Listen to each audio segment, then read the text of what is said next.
Most speakers do not fail because, well, they lack talent. They fail because they build their business backwards, and it's keeping them small when they should be scaling to big high heights, doing crazy, amazing things. Right now, you can be amazing on stage and still be broke off stage. It happens to the best of them, which is crazy because you think like, well, if you're phenomenally skilled at that, well, why aren't you doing a great deal of impact and making great revenue? Well, truth is, there's a separation. We're going to cover that today. The difference between small time and scalable, it's not strategy though. Like you assume it's strategy. I'm telling you it's different. In this video, I'm going to reveal the number one mistake that keeps most speakers stuck at low fees and random bookings here and there, and how you can quite literally fix it very fast. Now, I'm going to give you some 5 ideas and topics. We're going to break this all down. Now, point number 1, the mistake we'll call it mistake number 1 is you think speaking is the business. It's not. See, most speakers only focus on performing on stage. They want to get this amazing skill and deliver words eloquently. And yes, there is a definitive need for that. You can't suck at speaking and be a phenomenal speaker, but you have to build infrastructure. See, most speakers, they don't think about the internal pieces that make the business run. One of the things that I've focused on is not just being great on stage, but great at getting onto stage. When you do this as a focal point for you, you find yourself in a position where if you need repetitions to get skillfully great, you can get repetitions faster. That's where most people fall short of understanding this simple logic, which is you need to get real reps to get really good. Like you can practice in front of your mirror all you want. You can be the person on the backside just talking to yourself, and you can be the person in the car driving and speaking out loud and walking and talking. Yes, but that joke you said, how do you know if it's actually funny? How do you know if the story you're telling is being told in the right way? How do you know if part of the story is being skipped unintentionally, but it's messing up part of the, we'll call it cognitive flow of tracking someone along with you the entire speech? I recently gave a speech where after the speech, somebody asked me a question. I go, wow, I just realized I didn't add that little nugget, and that did disconnect you. And if it disconnected you and disconnected a lot of people, I got to make sure I don't do that next time. I'm not perfect, but sometimes in a 45 to 60-minute speech, you might miss something.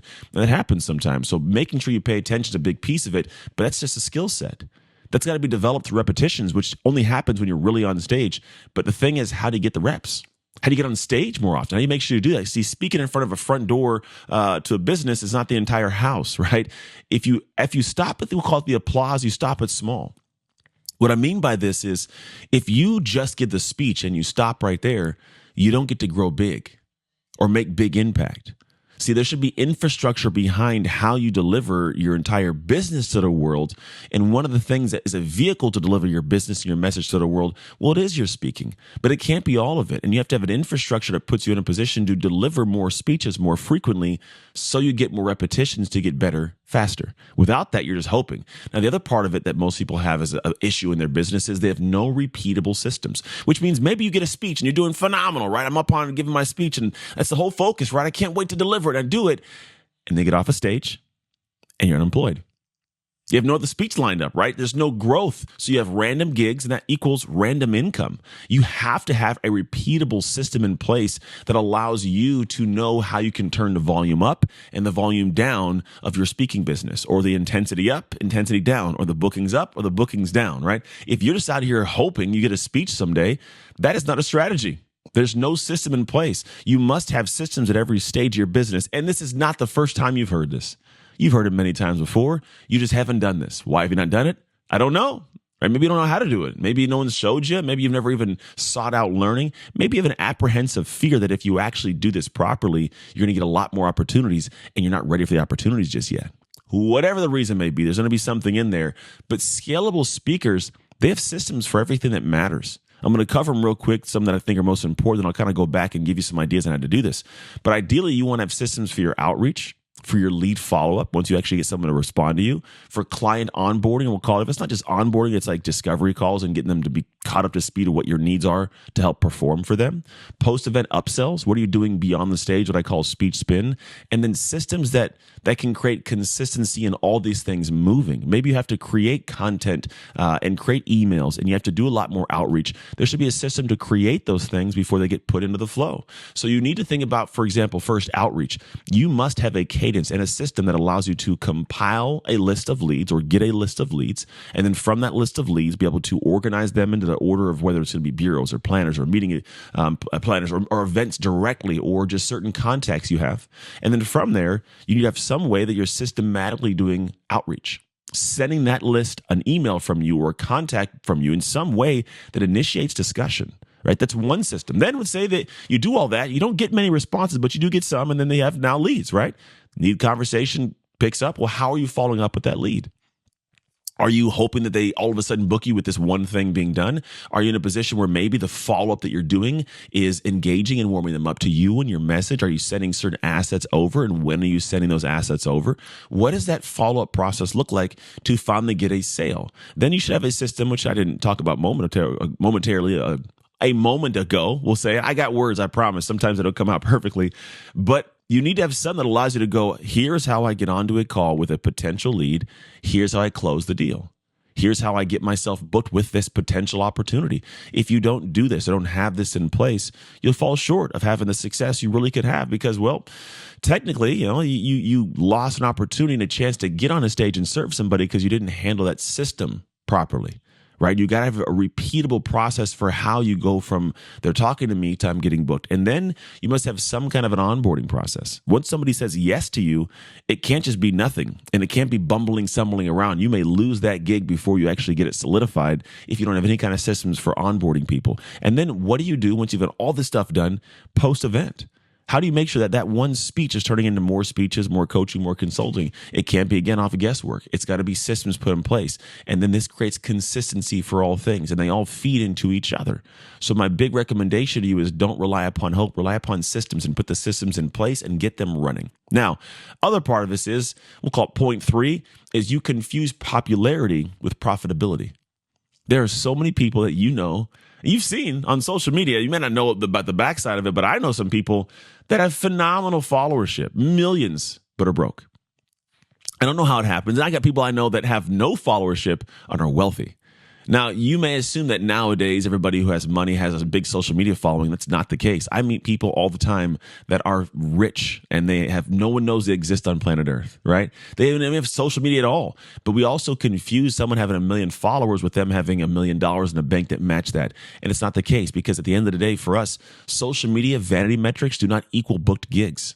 So if you're looking at the speaking industry specifically, there are people that don't have a large social media following, but the world of speaking knows them and their topic and their value. And so the word gets around and they get booked. And then some people have all these great followerships because they spend a lot of time, getting followers to watch them, take baths in SpaghettiOs, right? Who knows? But you think that because they got a lot of followership, they're getting booked for high fees. They're not. Only if their message is valuable. So visibility must point to an offer or a speech or something that converts people to actually make them revenue. So if you're a speaker and you have a good followership and you have good content and good outreach, that's how you start to see yourself making more revenue while making more impact because everything grows. So always ask yourself, does my visibility create opportunity? If the visibility isn't creating opportunity, then it's just eyeballs for nothing. So you got to make sure that you actually leverage the visibility for opportunity. Now, point number 4. Hey, I hope you're enjoying this video right now. Now, I want to let you know I have a training coming up. And in this training, I unpack my entire speaking business system. It's called the Speak to Freedom Formula. Now, in this system, I unpack what's literally taken me from $0 to 7 figures a year in my speaking business. And it's something that you can actually do for yourself. So all you have to do to get access to this is you can click the link that's in the description below and it'll take you there, or wait till the end of the video, check it all out and get over there. But no matter what you do, don't miss that. All right, that's it. Let's get back to the video. Avoid the one talk wonder trap. Now, if your keynote doesn't lead anywhere, you're leaving money on the table. You should not be in a position where you give a talk and it's like, oh, great, that was entertaining and it was motivational. It was all so great. I like that person. Their personality is amazing, funny jokes, but nothing after that. But then you struggle.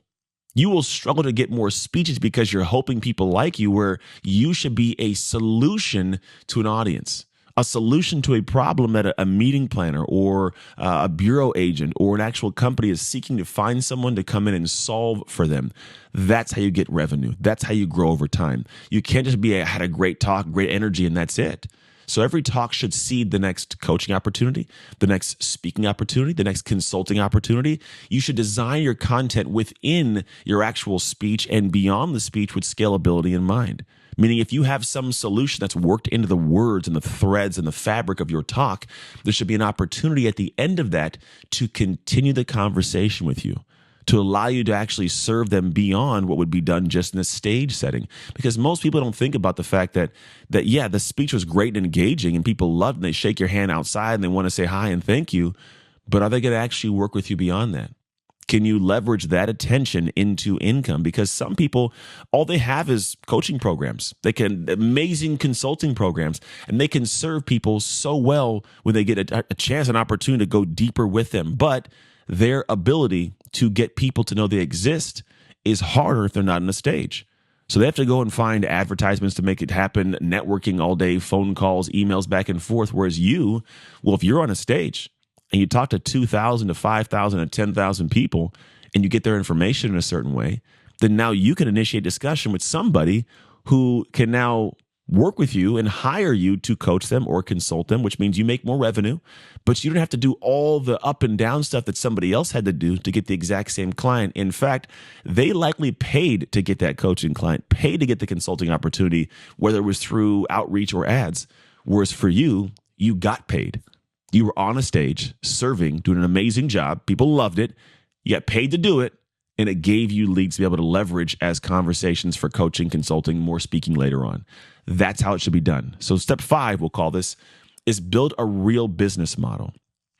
Don't just go out there and go, I'm a speaker. I speak. I'm glad you speak. That sounds great. It's awesome. You speak. No worries, right? But speaking by itself is a very interesting business.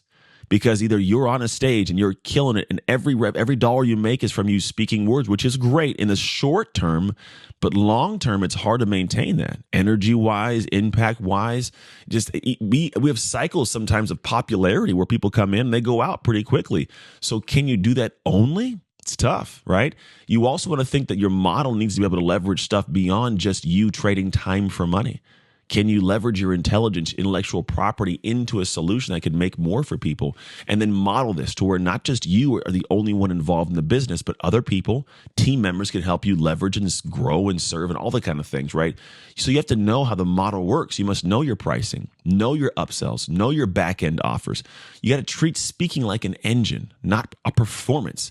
Yes, you must perform and deliver your speech, but it's the engine of your business. It's the engine of my business. Without speaking in the way that it is set up for me, I don't have notoriety. I don't have credibility. I don't have the skill set that I need. I don't have the chance to get in a position to actually open more conversations the way that I get to. See, the moment you actually build structure, your business stops being small. And that might be a scary thing for some people, because sometimes you go, hey, if I put all this in place, man, I'm going to have some great success. We get afraid of success, meaning all of a sudden I might have a whole bunch more inquiries, more opportunities. How do I handle 50, 100 speeches, right? That's a great problem to have, but you can't handle it by yourself. So your business will stop being small when you finally put all the systems in place to make it big. But here's the thing. As it gets bigger, you bring more people in. The first leverage point for you to get to the point of being comfortable at a higher point is not taking all that money and hoarding it for yourself and buying a nice new house and brand new cars. Like that should be at some point in time. Some of you, if you dream to do it, go do it. But you want to be able to have consistency, and you want to have peace so that when you do buy the house and drive the car, you're not stressed because you can't enjoy them, or because you can't serve people at a high level and you're sitting there going like, when's it gonna, the other shoe gonna drop, and it all falls down. But if you have a team in place, a team that can handle logistics and setup and all the coordinating pieces, well, now you can actually go and do the things that you want in the long run while having less stress behind the scenes. And that's always the goal for all of us. How can I have fun doing the thing I do with less stress but amazing impact on the backside? And so for me, message-wise to you is to focus primarily on how do you make this business a real business, not a hobby you want to make money with, but an actual business, because people in business want to do work with businesses, not people playing around in business, right? When I work with the Amazons and the Chick-fil-A's and the T-Mobiles and all these bigger companies, they don't want to work with someone just because they speak and they're just kind of random off the cuff. They want to know that they got a pro there. On time, organized, dialed in, language, frameworks, content, it's got to be there. It's got to be structured, and also the leverage points beyond the actual stage. If you have these things lined up, man, it becomes amazing, because now people go, hey, this is a real business that they trust, and they tell other people that they trust you, and now the business grows behind the scenes. I think businesses live and die in the dark. The conversations had about you when you have no idea what's going on, you're not even present, about how good or how poorly you function. And when that conversation is great, your business gets great. Everything grows and scales, and that's really what we're all looking for. So To close us all out, we'll call it, the best speakers, they don't just grow by chance. They grow by design. If you want to avoid the mistakes that keep most speakers small, I would love to help you with this. Go to speaktofreedom.com and you'll learn how to build your business the right way, how to infuse the correct systems, how to structure everything properly, but also how to develop the skill set, how to become a phenomenally skilled speaker. So when you go out and do your thing, not only they love the performance and what you deliver to them, but they also, in fact, love how professional and organized and clean and smooth it was to work with you. That goes a long way. That's why I'm always a big proponent of telling people, as a speaker, you want to be completely forgettable off stage, but unforgettable on. Be easy to work with and kill it when you hop on that stage and take that microphone. You do that, it'll change not only the lives of the people in the audience, but it'll fully change your life. Again, if you want some help, go to speaktofreedom.com. If not, stay tuned, click play on the next video, and I will see you over there.